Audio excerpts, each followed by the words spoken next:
Hi guys, there's something I used to do many years ago. I wouldn't do it now. It was quite tiring at the time, but it was really enjoyable. And I used to do breakdowns. One of the garages I worked at, we used to actually do 24-hour breakdowns. We were on the police roster, so that if there's a road traffic accident, you used to get called, road traffic collision. They don't call them road traffic accidents anymore. It used to be called an RTA, now it's called an RTC. Yeah, play on words for legal reasons apparently. Anyway, I used to go out and do these road traffic collision call-outs for the police, and they were interesting. There were some horrible ones there as well, guys, but most of them were interesting. I really enjoyed it. Got the old heart rate going as well when you got jobs like that. Yeah, the adrenaline really flowed.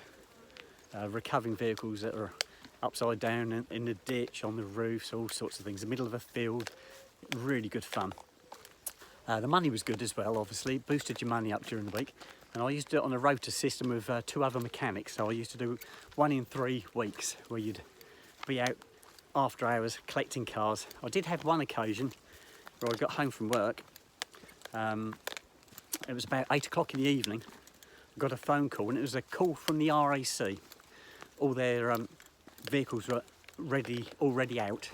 They needed assistance from a local garage, which was our garage. They needed a vehicle recovering, and it was on the outskirts of Ipswich, on the A14, heading towards Bury St Edmunds. It was a Granada, Ford Granada, if you can remember what those are. It's an old car now, but at the time it was quite a new car. A gearbox transmission problem. The patrolman had already been out to it. He'd diagnosed that it needed recovering back to the owner's address. They'd got recovery. So I got the shout to go and collect this car. So this was 8 o'clock in the evening. So I go to work and pick up the van and trailer. And off I head to the A14. Find the car on the side of the A14. Pick it up. Ask the gentleman where he's going.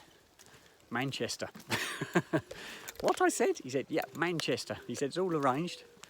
So I contacted the RSC to make sure it was kosher. Yep, I had to take this fella back to Manchester. It was Bury at Manchester. I don't know if it's like a suburb of Manchester, but it was Manchester, but a place called Bury.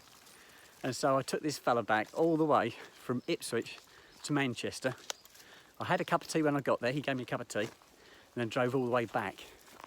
And I got back to Newmarket in the early hours of the morning, and my grandparents were both still alive then, and they lived in Newmarket.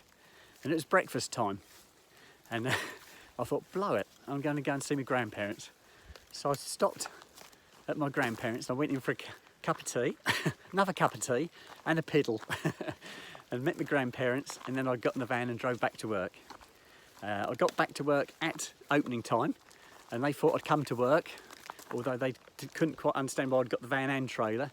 Then I explained that I'd just got back from Manchester and I was going home for a sleep because I was shattered, guys. Absolutely shattered. They weren't very impressed that I was going to have half a day off, which I did. I went back to work at 12 o'clock. I had to go home and have some sleep because I was just so tired. But yeah, that was the longest breakdown I think I ever did. But great fun.